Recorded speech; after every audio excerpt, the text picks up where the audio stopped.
Welcome, I will show how to make this kind of netting that is called a laid net using a ready-made cord. We will start by splitting the cord by unlaying one of the three strands. This single strand will be the active one forming the mesh. Do not unravel all of the cord but save a tail that will be the first row of the net. I like to wind this strand onto a pin. You can use any stick for this, or you can make a more practical one. The profile is square to give better grip to the strand and has shoulders so it does not slide off. It's important not to change the amount of spin in the strand, so I prefer to roll it up like this, and not like this. When the loose strand is rolled up to where we stopped unraveling, we can form the first mesh. I like to hook the cord around something to keep it taut. Wind the loose strand around the other cord 3 times. Do it as tightly as you can and in the same direction as the lay. With this cord I will always move the strand counterclockwise. Then find a suitable place between the strands in the 2-stranded cord. This can be a bit hard and you might need to rotate the cord a bit under the winding to find a place for the 3rd strand that keeps the winding taut. Lay the 3rd strand into the cord and keep an eye on how it looks. The spin of the 3rd strand should match the other strands, as should the tension. You can see how I give it a little yank every turn to settle it all in place. Then comes the next mesh that once again is formed by winding the strand 3 times around the other cord. I'm using the fingers on my left hand to hold the strand in place to make it as tight as I can. On the straight sections I count the number of turns to make them the same length, but with a homemade cord that is not so uniform you can use a gauge to find the correct length. You can make this distance smaller or larger depending on what kind of net you want. I'm continuing making this first row of meshes along the tail that I left unraveled until I have the desired length of the net. When choosing what cord to use, it should of course be 3-ply, meaning that it has 3 strands. It can be of the thickness that you want, but it should have very distinct strands and not too soft and fluffy like this 3rd example. As we reach the end of the net, we make the straight section about 1.5 times longer to create the end loop. We flip the net over to hook the new end loop over the support. The windings are made the same way as before, but this time through the last row of meshes.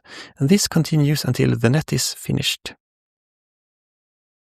This kind of netting differs quite a lot from others that are knotted, looped or sprang, and has to my knowledge only been found in 3 places, all in the Nordic countries and ranging from a migration period to the Middle Ages. All this has been made of tree bast that was a commonly used fiber for cordage. This kind of net can also be made with only 2 strands, but I actually find it harder as it is much easier to get it even when you have 3 strands. But this 3-stranded version of the net has only been found in the Viking Age. Eventually, the strand on the pin will run out. There are no finds of how to fix the new one, but the simplest way is just to use a weaver's knot, or sheet bend as it's also called. Sometimes I've used other methods, but I've not seen any finds of advanced splicing from this time period, why I would stay away from that. I just continue laying the cord when the knot is in place.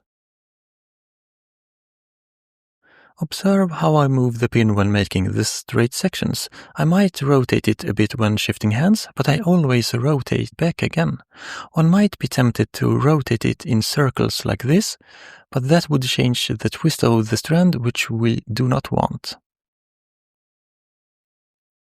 Eventually, the 2-stranded cord can also run out.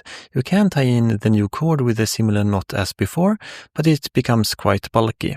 On other nets, I have used more complicated techniques to fasten the new strands without any knots, but instead I'm using the windings. But I will save that for future videos. After many hours of work, we have finally got a rectangular net. Just fasten the ends and we're good to go. But what if we wanted a bag instead? Then we can close the shape by continuing with the same technique as before. We will fold the net lengthwise and connect the two sides. The straight sections will now be half the length as previously. On one side we will just continue to use the cord, and on the other side we will have the tail that we did not unravel at the start. At a bare minimum, this tail would be the length of the net, but we could also have left it longer so it would be long enough for closing the bag. We only have small fragments of these nets and do not know what they were used for, but we can conclude that they were not normal fishing nets, as these needs to be much finer so the fish do not see the net, and softer so it will entangle itself in it. More likely uses were cargo nets, net bags and nets for hunting. After closing both sides, we finally have the finished net bag, and hopefully you look happier than me. I only post longer videos here on YouTube and post a lot more of my work on Facebook and Instagram under the same username as here. Thank you for watching. Now that the video is finished, I thought I could have a slideshow with some photos of nets I've made with this technique and other photos from my Facebook and Instagram.